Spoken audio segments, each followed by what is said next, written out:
A graça e a paz do nosso Senhor Jesus Cristo. Nós estamos já na 14ª ministração sobre Romanos capítulo 1, já caminhando para o nosso final. Nós hoje estamos a 4 dias do final do nosso jejum, a 3 dias do final do nosso jejum. Encerraremos no sábado e temos fé que Deus derramará sobre nós o seu favor, a sua graça. Porque Ele é bondoso e nós cremos nele. Nós cremos que ao orarmos, buscarmos a face dele, Ele nos ouve.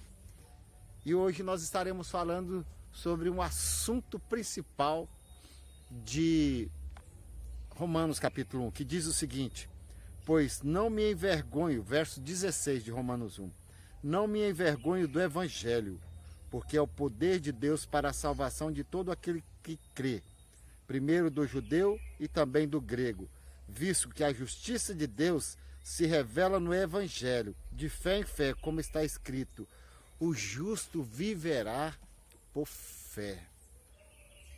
Interessante a justiça de Deus. O que vem a ser justiça? O que vem a ser a justiça de Deus? Para nós entendermos o que é justiça de Deus, nós temos que entender algo natural no nosso meio. Você vai comprar um carro. Estão pedindo para um carro novo por volta de 50 mil reais. Aí você chega lá na concessionária, fala assim: quanto está o carro? 50 mil. Você dá os 50 mil. A justiça se completa quando eles, ao você entregar o preço, eles te dão o bem naquele negócio. Isso é justo, isso é justiça. Ela foi aplicada nesse caso. A justiça de Deus se manifesta no Evangelho.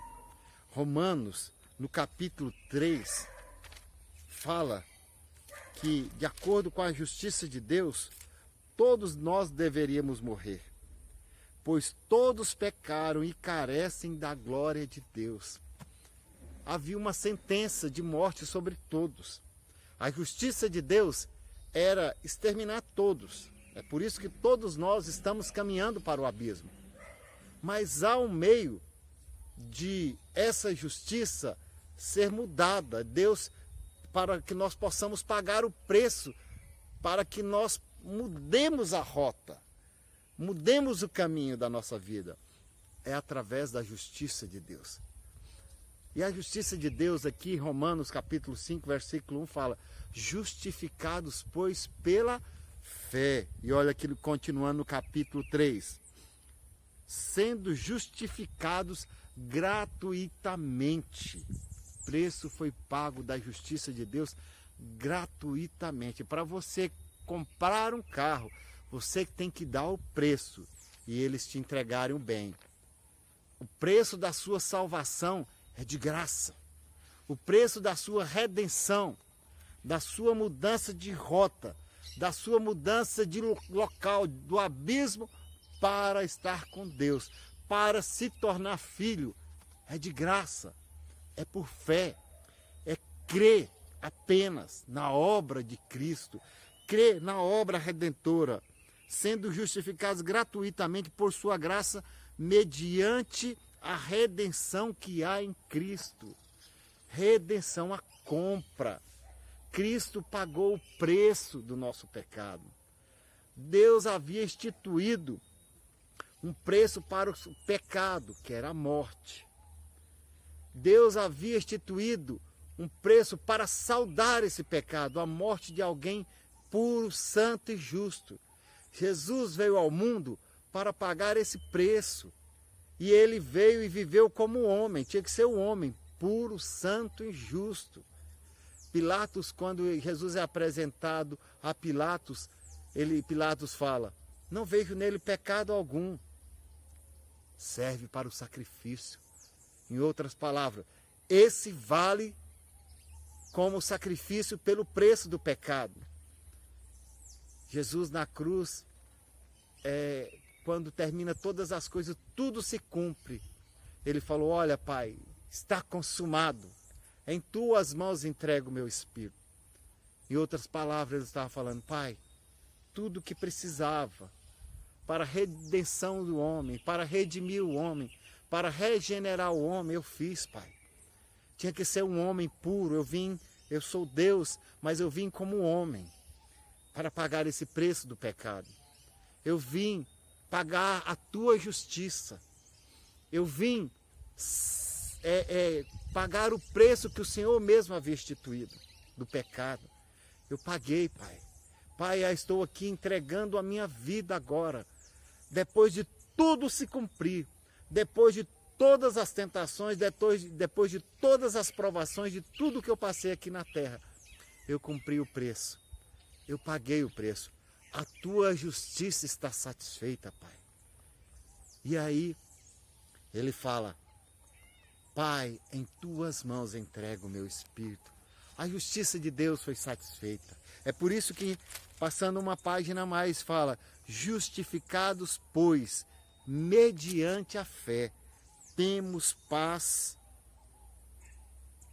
com Deus por meio de nosso Senhor Jesus Cristo, por intermédio de quem obtivemos igualmente acesso pela fé a esta graça na qual estamos firmes. O preço da minha e a sua redenção é fé. É acreditar que a obra de Jesus foi suficiente para restaurar o projeto inicial de Deus, que era sermos um vaso que contivesse Ele. Era um vaso que nós tivéssemos a mesma porção no vaso tinha a mesma porção de Deus e a mesma porção do homem. Fosse misturado, nós tivéssemos uma só natureza. A nossa natureza agora passaria a ser uma natureza celeste. Agora nós poderíamos ser considerados um só com Deus, chamados filhos de Deus. A obra de Cristo fez isso. Nos justificou diante de Deus. É por isso que é por fé a vida cristã. A obra de Cristo é por fé. Romanos fala disso. Você não consegue, você não tem nada, você não atinge nada na vida cristã se não for crer. Tudo o que precisava fazer já foi feito. É apenas tomar posse. A salvação é por posse, é crendo na obra de Cristo. E a vida cristã também é crer. Olha o que Romanos continua falando no capítulo 4. Que diremos, pois? Que, pois, diremos ter alcançado? Abraão, nosso pai segundo a carne. Porque se Abraão foi justificado por obras, tem de que se gloriar, porém não diante de Deus. Pois que se diz a Escritura? Abraão creu em Deus e isto lhe foi imputado para a justiça. Aonde está esse texto lá que ele creu em Deus? Está lá em Gênesis no capítulo 15, quando Deus promete a Abraão que ele, na sua descendência seriam benditas todas as famílias da terra, que ele seria bem frutífero. Ele fala, Deus, como a descendência dele seria como as estrelas dos céus. Ele falou, Senhor, o Damasceno Eliezer é o meu herdeiro, como isso acontecerá? E ele falou, Deus fala para ele, não será o Damasceno Eliezer, será um filho que surgirá de você. E aí a Bíblia fala, Abraão creu em Deus, que Deus iria dar-lhe um filho. E isso lhe foi imputado por justiça. A vida cristã não é vida de lei, de legalismo. Fazer para ganhar algo. É crer para ganhar algo. Eu faço algo porque creio. Justificados pela fé. Romanos, capítulo 6, no versículo 2, diz, não reine, portanto, o pecado em vosso corpo mortal, de maneira que obedeçais às suas paixões, nem ofereçais cada um os membros do seu corpo ao pecado, como instrumento de iniquidade, mas oferecei-vos a Deus como ressurretos dentre os mortos, e os vossos membros a Deus como instrumento de justiça, porque o pecado não terá domínio sobre vós, pois não estáis debaixo da lei, e sim da graça. A graça é atingida por fé. Permaneceremos no pecado, não reine mais o pecado em vosso corpo mortal. É obra de fé. A vida cristã, você vence não porque você faz um jejum. Você vence não porque você ora, mas é porque você crê. Você deve jejuar e orar para mortificar a sua carne, porque você crê. Agora, se você for jejuar e orar para conquistar a Deus, para pegar benefícios, não vai acontecer nada. O jejum é porque nós sabemos que a nossa carne tem que ser mortificada. A Bíblia fala, olha,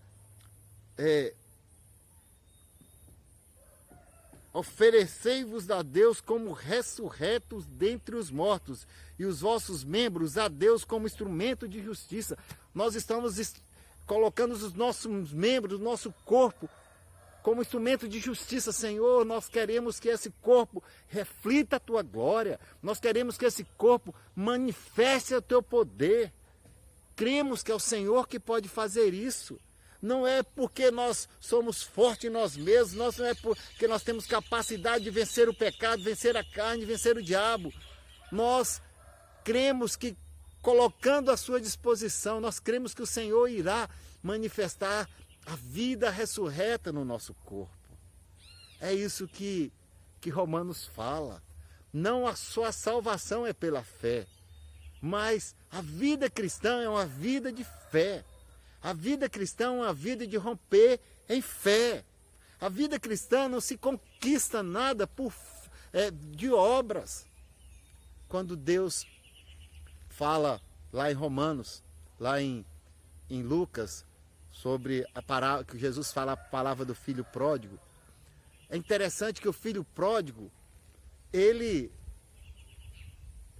era filho, mas ele tinha aberto mão da presença do pai. Ele pegou tudo e deixou tudo que tinha no pai, e foi embora. Mas ele acreditava, ele confiou no pai. Depois que ele não tinha nada, ele falou, meu pai é bondoso. Ele pagou, ele tem tudo. E lá como ele tem tudo, eu vou lá e me colocar diante dele. Eu não mereço, mas ele é bondoso. Nós não merecemos. Mas o amor de Deus foi tão grande para conosco. Deus prova teu amor para conosco. Romanos 5, 8. Pelo fato de ter Cristo morrido por nós, sendo nós ainda pecadores. Nós que vemos o preço pago. O nosso pecado foi pago. O preço foi pago. Você só atinge isso por fé. Você só rompe na vida cristã por fé. Romanos 10, 9 e 10 fala, se com a tua boca confessares a Jesus e em teu coração creres que Deus o ressuscitou dentre os mortos, será salvo. Deus o aceita. Deus muda você de direção do abismo para estar com Ele, da morte eterna para a vida eterna. É um processo de fé, não é de obras. Quando você está na vida cristã, você faz porque crê nele. Você faz não porque você está querendo comprar Deus, mas você querendo mais dele, você quer mortificar, colocar sua carne na cruz. Não é porque isso vai mudar nada, jejum não muda nada. O que muda é você crer em Deus e colocar o seu corpo como oferecendo a Deus para que a obra dele se manifeste na sua vida, a sua vontade diante de Deus, para que a vontade dele se manifeste. Romanos 12, 1 fala que a mente dele tem que imperar, você se expõe à palavra para que ela impere em você. Isso é o que Romanos diz, graciosamente falando. Você já foi redimido. Você foi lavado. não porque você é bom, mas porque Ele é bom. E você também agora tem tudo nele. E é sobre isso que estaremos falando na mensagem de amanhã. Você tem tudo nele. A justiça de Deus foi poderosa para fazê-lo romper em fé na vida cristã. A justiça de Deus é completa para fazê-lo vencer no mundo. Isso é romper em fé. Que Deus te abençoe. Você é abençoado para abençoar.